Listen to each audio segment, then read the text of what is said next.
I want to talk about this US Bitcoin Strategic Reserve. It was one of Trump's many promises on crypto. And will it actually happen? I don't think he can do this without the approval of Congress, but he does have control of both chambers of the House and the Supreme Court.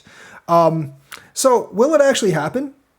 I don't think it's quite ready yet. And I think it would actually be a national security risk right now to make a US strategic reserve of crypto. And I'm going to explain why.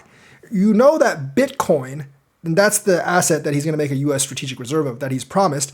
We all know that Bitcoin is run by its hash rate. If you control more than half its hash rate, you can do double spends on Bitcoin. It can kind of break the entire network.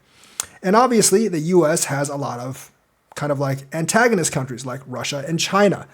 China in specific in this one, even though China has technically banned Bitcoin mining, sources say that the pools in China still control about 55% of the hash rate. Now, these pools are pulled from individual miners all over the world. The US's pools are generally for the corporate miners, whereas the Chinese pools are more for the individual miners.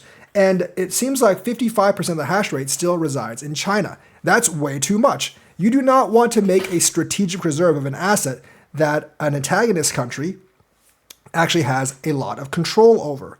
So I think like we can't really make a strategic reserve until we get more than 50% of the hash rate and significantly more. So like, someone doesn't just like jump us all of a sudden and take control of the network over us before we make it a strategic reserve asset.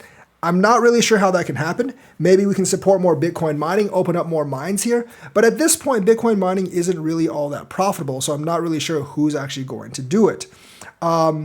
Perhaps you can convince some of those miners to switch to US pools, especially like I bet some of those miners are in the US and they're just pulling their hash power to the Chinese pools. If we can convince some of those guys to switch over to US pools, we can probably get over that 50% mark. But doing so before we hit that 50% mark, and I would say like 55, 60% mark, I think is a very, very bad idea because it does pose a strategic risk to the United States that we can't take. We all, as crypto investors, want this Bitcoin strategic reserve to actually happen.